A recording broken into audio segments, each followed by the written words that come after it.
All right, so today we'll go ahead and finish the first half of chapter 3 on the cell. We left off talking about organelles, all of the little tiny structures that are present in the cell that keep the cell functioning and maintaining its own homeostasis or living. We'll talk now about the mitochondria. Cells, or most cells, have numerous mitochondria. When we look at the structure of the mitochondria, they have this smooth outer membrane. So the outer membrane ends up looking kind of like a capsule from the outside. But if you slice it open and look at the inside, you'll see that there's another inner membrane that's highly folded like this. And all of these little folds are called cristae. Now, all along the surface of those cristae, there are little enzymes present. So there's just little enzymes all throughout these folds. And those enzymes are utilized for a process called aerobic cellular respiration, or it's also called aerobic metabolism.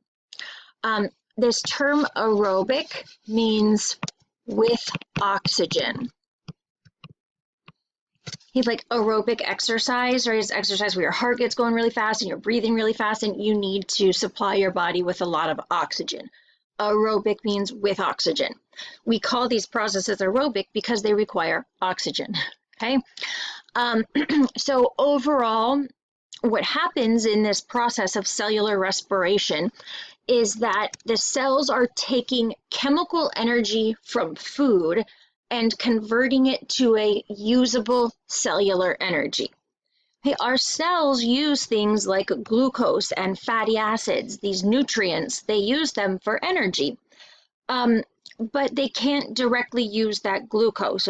It's not like a usable fuel yet. It's got to be converted to a usable fuel. And that usable molecule that the cell uses for fuel is ATP. You can think of it kind of like taking oil out of the ground. Right? When they drill for oil, you don't take that and just throw it right into your car. It's not ready yet. It's not usable. They have to process it, right? It goes to an oil refinery and it gets processed, and then you get gasoline, and that's what your car uses, right? Well, our cells end up taking in glucose and fatty acids, but they can't actually use that to fuel their processes. That glucose and fatty acid has to get converted into ATP, and then ATP is like the gasoline that the cell actually uses. So our mitochondria are important in this production of ATP.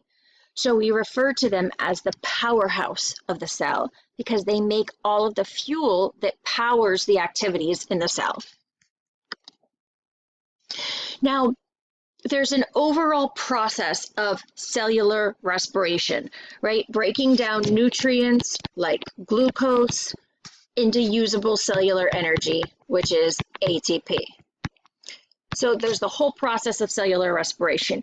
Only part of that occurs inside the mitochondria, right? Only the aerobic respiration occurs in the mitochondria. The very first step of this process actually occurs out in the cytoplasm. So it starts in the cytoplasm and then it moves into the mitochondria. So cellular respiration, this whole process of converting glucose to ATP, involves first anaerobic respiration, or it's also called glycolysis, and then after that, aerobic respiration. So this first step, glycolysis, is called glycolysis because you lyse glucose, right? And I told you guys before, to lyse something is to break it apart. So you're breaking down glucose, typically.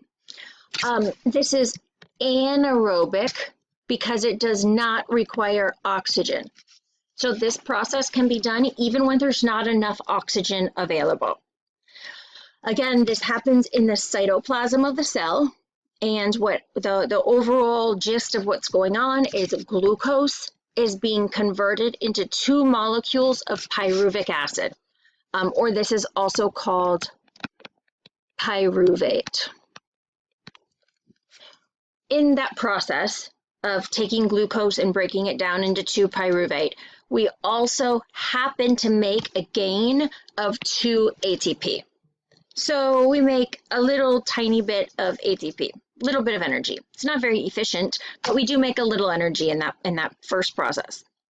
Then what happens inside the mitochondria is that these 2-pyruvic acid that we just made from the glucose, those enter into the mitochondria and they're broken down inside the mitochondria. It's a whole huge process. Okay? It's a complex process. But ultimately, what happens is we put in the 2-pyruvic acid and we put in oxygen, right? So both of those things go into the mitochondria. And what we end up producing is carbon dioxide, which is a waste product. That's like the waste runoff from the process. We produce some water, and we produce 34 ATP. Obviously, that's much more than 2. So this aerobic respiration, the thing that happens in the mitochondria, is much more efficient. It gives us much more energy for the cell. But the kicker is that you have to have oxygen available in order for this to happen. If you don't have enough oxygen available, you can't make ATP this way, and you're stuck doing it the slow way. So here we kind of see this whole process of cellular respiration. What you're looking at is out here is the cytoplasm. So that's just the fluid inside the cell. And then this is showing you inside the actual mitochondrion. Mitochondrion, that's just one. Mitochondria, right, with the IA, that's like many of them. Okay, so here's just one single mitochondrion. First, you see outside of the cell, this glycolysis happens, right? Glucose gets broken down into pyruvate. Again, we happen to make 2 ATP this way. We also happen to make something called lactic acid. So when you are making ATP anaerobically out here with no oxygen, you make lactic acid as a byproduct, as a waste product. That's what happens like when you work out really, really, really hard and your muscles start to burn. That's because lactic acid is building up. You're pushing your muscles so hard that you use up all the energy and all the oxygen, and you have to rely on glycolysis to make energy because there's no more oxygen left. And so you do a ton of glycolysis, and you end up making a lot of acid, and that acid burns your muscles. And then you notice when you stop doing the exercise, the blood takes the acid away, and then you feel okay. So that's the glycolysis, the anaerobic part that does not need oxygen. Then we said that those pyruvate go into the mitochondria, right? And we have all these processes that happen. It's complex, but there's something called the citric acid cycle or the Krebs cycle. And then there's something called the electron transport chain. I don't care that you know any of those names. But overall, what we're doing is we're taking that pyruvate and we're making a bunch of ATP, right? Like on average, 34 ATP come out of the mitochondrion. A couple other things I want you to notice. This process we said was aerobic. Notice it requires oxygen. We have to put oxygen in to make this work. And then also notice that we end up making carbon dioxide, carbon dioxide as a waste product, right? That we just get rid of. This right here, this ATP production inside the mitochondria, this is why we breathe. Only reason, right? This is why we breathe in oxygen and we get rid of CO2. Because we need to put oxygen into our mitochondria and we need to get rid of carbon dioxide that we're making from our mitochondria.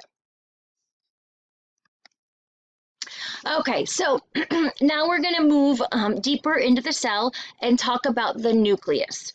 Remember when we looked at our cell, we had the plasma membrane around the outside, and then we had this kind of dense core inside the cell that we called the nucleus.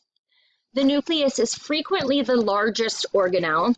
Every once in a while, we have a few different types of cells that don't have a nucleus, but most cells are going to have a nucleus. And the cells that have a nucleus, it's typically the largest organelle that's present. and it acts as the cell's control center because remember, it houses the cell's DNA. And the DNA is like all of the instructions for how the cell makes things. Because the DNA is inside the nucleus, that's a very protected area. Remember, we want our DNA to stay just perfect, so we really protect it. We keep it in like the safe environment. The reason the nucleus is so protected is because it has a nuclear envelope. It has another double membrane that surrounds it, and that double membrane has very restricted permeability. It does not let very much in and out. Now, some stuff can get in and out of the nucleus, like RNA, for example. Remember, we said that we make RNA in here, and then we need to take it out into the cytoplasm. So there are some nuclear pores, little passageways present where things can get in and out of the nucleus, but not very much. Okay? It's very, very secluded. Now, we have our cell membrane, we have our nucleus. Now, inside the nucleus, there are some really, really dense little round bodies that we call nucleoli. Okay, so there's nuclei or a nucleus, and there's nucleoli or a nucleolus. Right, so there's very little difference between those words, but they are two different things. The nucleus is this whole structure. The nucleolus is one of these little dense things inside the nucleus. They're dense little bodies that are made out of RNA and protein, and this is where our ribosomes are produced. Remember that ribosomes are organelles that are out here in the cytoplasm, and they're the organelles that are responsible for making proteins, right? For attaching amino acids to each other. We actually make those ribosomes here in these nucleoli, and then they leave the nucleus through a nuclear pore, and they go to their final place out in the cytoplasm. The nucleus also, we said, contains the cell's DNA. Now, DNA can exist in two different forms. It just depends on whether the cell is dividing or not. When the cell is not dividing, when the cell is just being a normal cell, the DNA is really loose and kind of messy. And the DNA will be in a form that we call chromatin. Okay, when the cell is not dividing. It's just really loosely coiled, kind of messy DNA like this. But when the cell is going to divide, we need the DNA to get organized so that we can split it up evenly, right? It's really hard to look at something messy like this and split it perfectly. So we need it to get more organized than that. When the cell is dividing, that's when the DNA forms chromosomes, right? And that's probably what you're used to looking at, where you see these tight little coils that end up looking kind of like this. Those are chromosomes. That's very tightly coiled, organized DNA. And again, that's how the DNA is formed when the cell is actually dividing.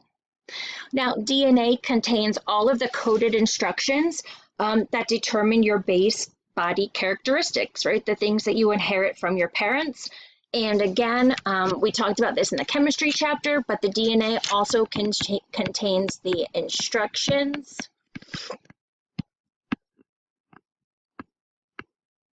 for protein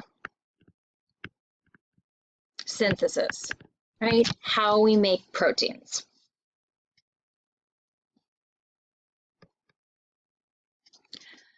Here you see the overall cell, and you guys can see the nucleus here in the center. Looking at the nucleus larger, you see that it has this double membrane around the outside. That's the nuclear envelope. Deep inside the nucleus, you see the nucleolus. That's that dense core. You see it right here in the actual cell where ribosomes are made. The DNA in this cell is in the form of chromatin. That means the cell is not dividing, and the DNA is just really loose, spread out, loosely coiled, not very organized. There are nuclear pores present, or little passageways that are present through the nuclear envelope that allow a few select things to enter and leave. And then also you see the fluid inside the nucleus is called the nucleoplasm. Remember, the fluid in the cell, right? All of this stuff out here is referred to as the cytoplasm. So in the nucleus, we get more specific and we call it the nucleoplasm.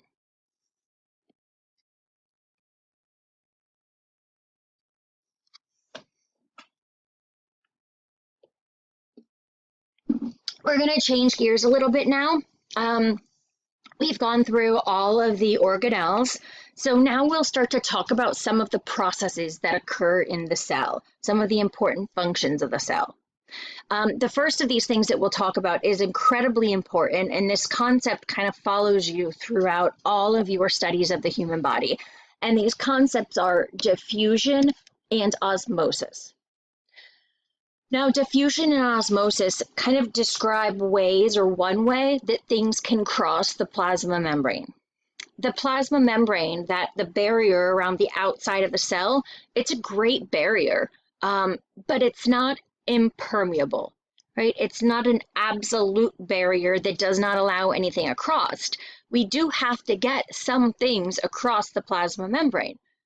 We have to get nutrients into the cell. We have to get oxygen into the cell. We have to get waste products out of the cell. We need to allow some things to cross that plasma membrane. The permeability of the plasma membrane describes what can go through the plasma membrane. So it could be freely permeable if it just let anything across, but we don't want that. It could be impermeable if it doesn't let anything across, but we don't want that either. What we want for our plasma membrane is that it's selectively permeable. It allows some materials to move across freely, like oxygen and carbon dioxide, for example. But other things it restricts, and it controls the passage based on the size, right? If it's really big, it's hard for it to cross the plasma membrane. Based on the charge, right? Is it positively charged? Is it negatively charged? Does it have no charge? Sometimes based on the molecular shape of the compound, and then its lipid solubility. Remember, we said things that are lipid soluble, like fatty, lipidy things, they can cross the plasma membrane freely because they don't mind that lipid core in the middle. Other things, though, that are not lipid soluble, so the stuff that like water, like ions, glucose, they can't cross freely because they don't like those lipids in the middle. So when things cross the plasma membrane, we talk about something called membrane transport. So membrane transport is just describing how things are transported across the plasma membrane, how they enter or leave the cell. Now, this membrane transport can be active or passive. Active means that it requires energy. The cell has to actually use ATP to move something across the plasma membrane. Passive means that there's no energy required. It just happens naturally on its own. The three major categories of membrane transport, right? So the three kind of ways that things move across the plasma membrane are diffusion and osmosis, which are natural passive processes. No energy is required. Carrier-mediated transport, so this is when we use like a protein channel or pore. That can be either passive or active, just depending on what exactly we're looking at. And then vesicular transport. That's when things enter or leave the cell in a vesicle, in a little like membrane-bound bubble.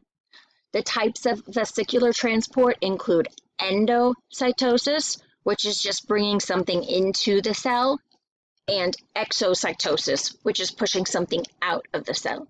And these are both active processes. Now we're going to talk through all of these things in great detail.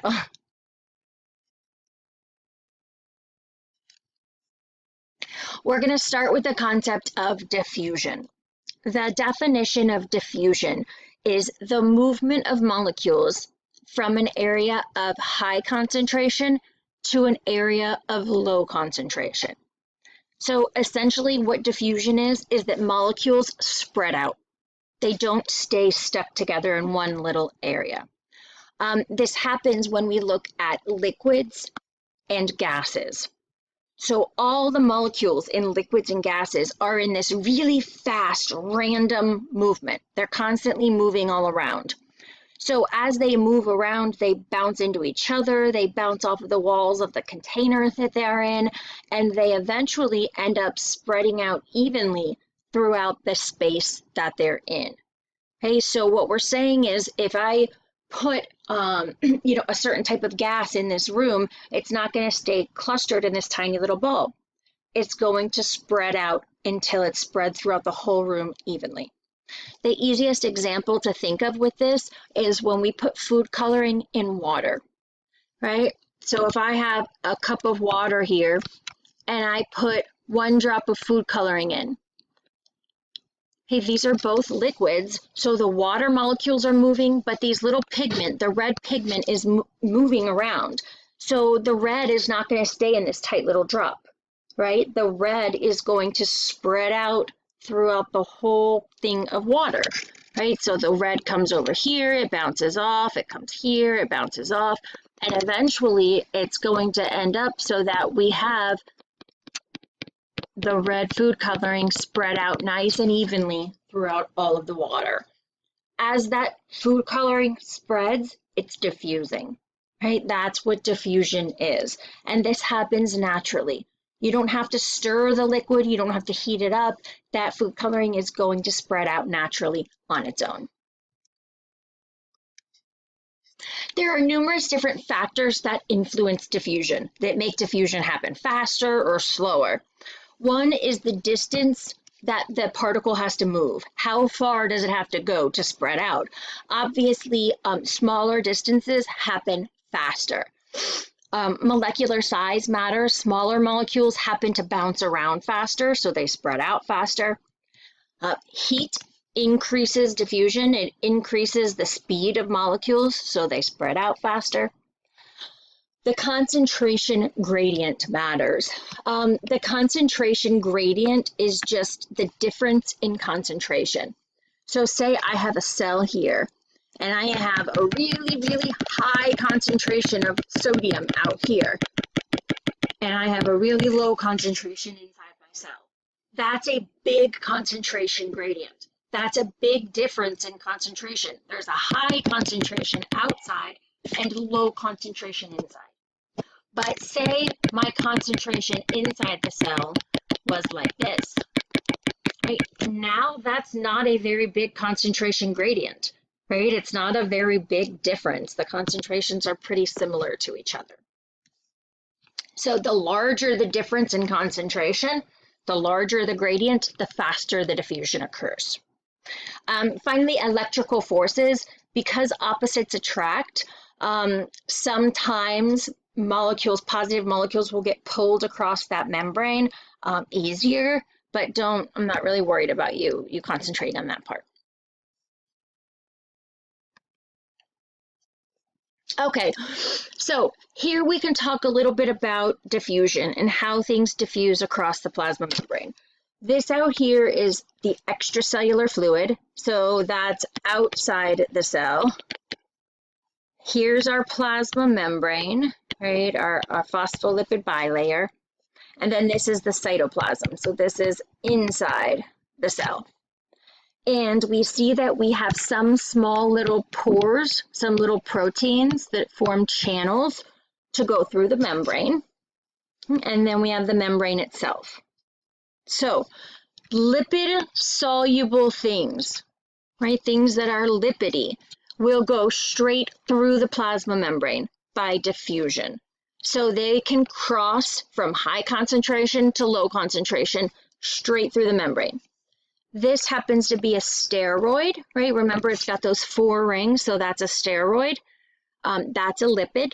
So it can go from high concentration to low concentration right through the membrane. Oxygen and CO2 are also lipid soluble. so they can go straight through the plasma membrane. So let's do an example with oxygen.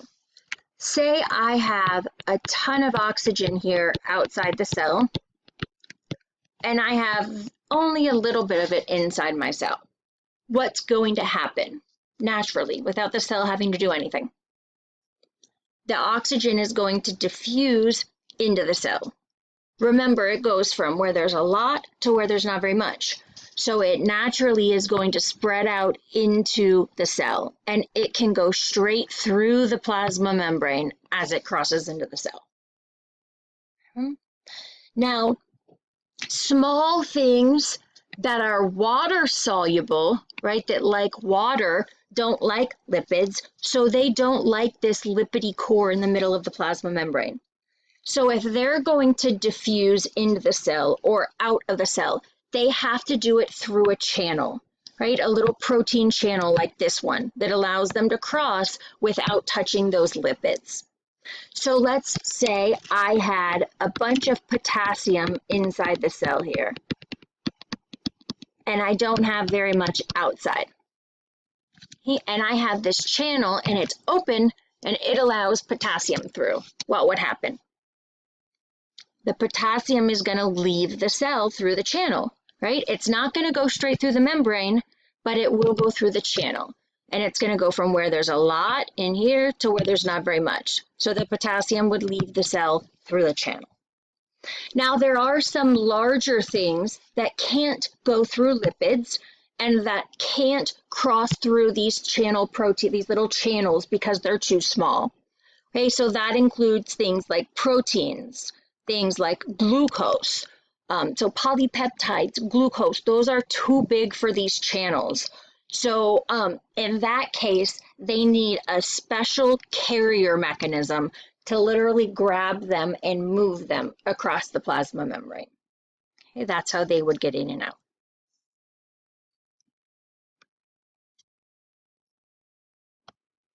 Osmosis is a specific kind of diffusion. Osmosis is the diffusion of water across the plasma membrane. So before we were just talking about atoms going across the plasma membrane, right? Or molecules. So like sodium crossing the plasma membrane or oxygen crossing the plasma membrane. Osmosis is specifically when it's water crossing the plasma membrane. Now, the reason that osmosis happens is that the plasma membrane is freely permeable to water. There are tons of little pores for water, so water can easily cross in and out of the cell whenever it wants. But the membrane is very selectively permeable to solutes. So that means sometimes there are solutes that can't cross the membrane.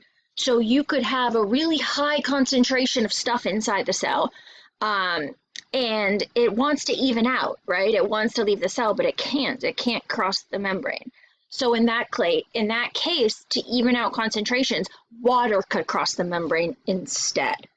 So water goes towards the side with more solutes. Okay, it's like the opposite of diffusion. With diffusion, the compound spreads out, right? The compound goes from high concentration to low concentration.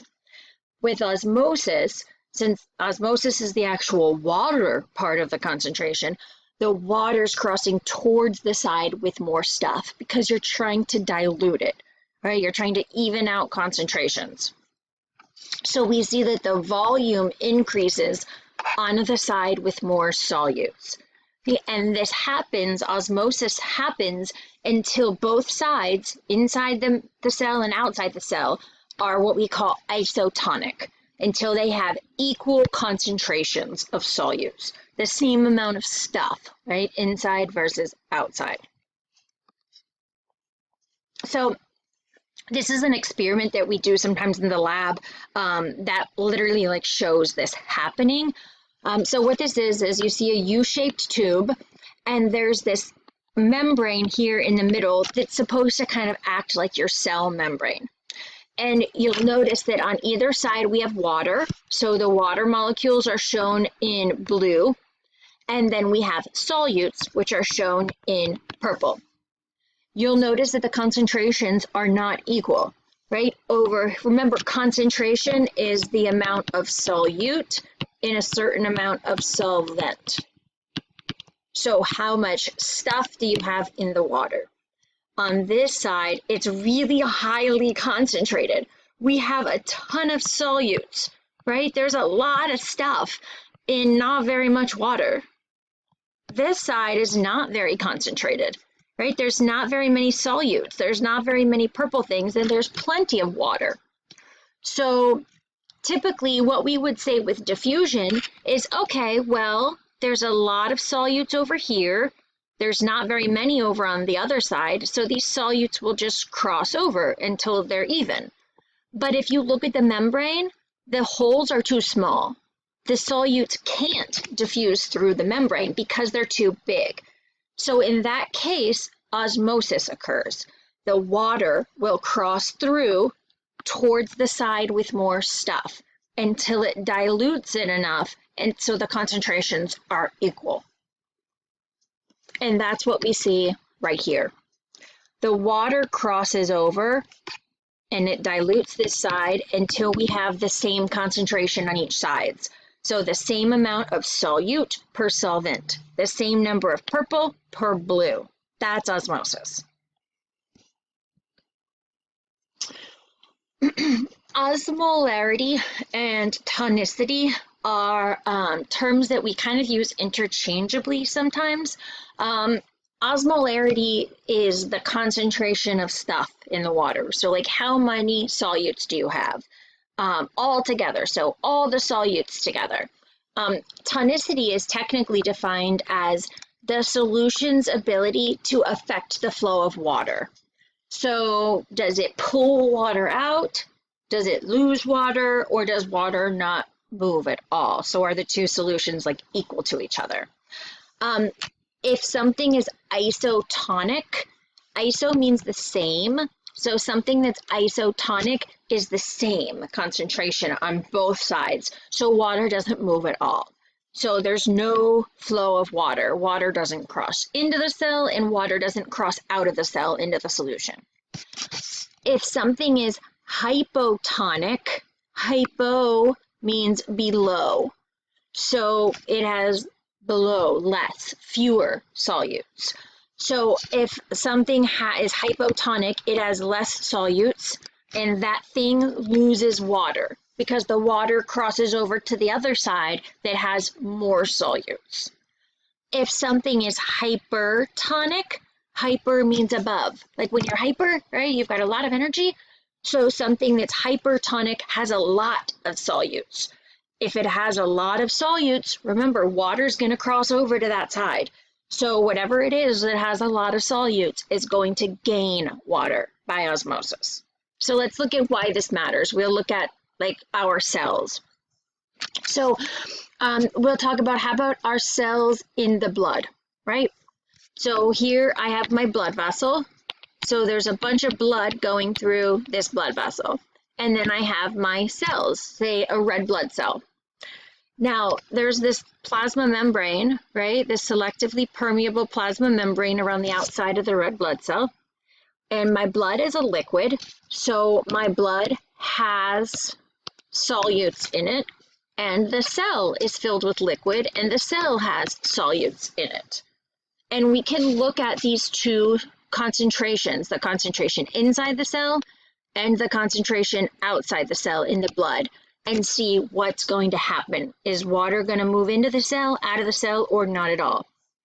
So if we put a cell in a hypotonic solution, so I have my cell here, and I'm going to put it in a solution that is hypotonic. So that means the blood in this case is going to be hypotonic. It has fewer solutions, fewer solutes.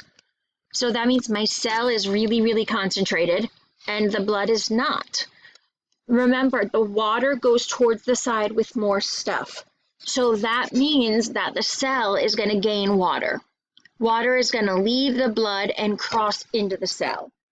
Now, if this happens, this does happen in your blood. If you were to drink, say, 5 gallons of water right now, your blood would be really dilute. You would have so much water in it that you could actually make it too dilute. It could be too hypotonic, and your blood cells would start to rupture because they would start to gain water, because the concentrations on either side want to be equal. That's just nature. The concentrations want to be the same. So that your cells would start to take some of that water out of the blood, and they could rupture. Again, this happens with hemolysis of red blood cells. The red blood cells rupture or lyse when the blood is too hypotonic, too dilute. Now, the opposite could be true. We could have the blood and we could have our cell. And if we had the blood, we put the cell in a hypertonic solution. So if the blood was hypertonic, our cell has some solutes, and then the blood has, hyper means above, so that means that the blood is really, really concentrated. Hey, that happens when you're dehydrated. When you don't have enough fluid in your body, you're really dehydrated, all of a sudden your blood gets really concentrated because there's not enough fluid in it. So in that case, the cell is going to lose water, right? Because the water is going to go cross over towards the side with more solutes, with more stuff. So the water is going to leave and try and go into the blood to try and dilute the blood a little. So the cell can shrink. When this happens to our red blood cells, we call that crenation, and they literally will shrivel up until they die. And here you see that. This is just when the blood is isotonic, that means it's the same concentration. So water might kind of drift back and forth, but there's no net movement, right? And the cell is healthy. That first one is a healthy red blood cell. Now, this one here is when the blood is hypotonic. Okay, so the fluid crosses into the red blood cell and the blood cell swells. You can see that is not a healthy red blood cell. That is swollen and about to burst. This last one is when the blood is too concentrated. It's hypertonic, and the fluid leaves the cell to go into that really concentrated blood, and the cell shrivels up. These are actual pictures down here. Okay, and that's a crenated red blood cell that's all shriveled. All right, guys, I think that is it. I'll go ahead and end today's lecture here. So our last day of the week, you guys get off a little bit early. Take advantage of it. Okay, study really hard this weekend. Make sure you're super comfortable with everything that we've covered so far, because next week is your first exam. Okay, next week, Monday, don't forget you guys have off. Happy Memorial Day. Tuesday, we'll go ahead and finish the chapter on the cell. Wednesday, we'll review. I'll probably just post a review PowerPoint for you guys for Wednesday. And then Thursday will be your first exam. Okay, so study hard this weekend. Have a good, safe time. Have a good Monday. Spend some time with your family. And I will see you guys next week.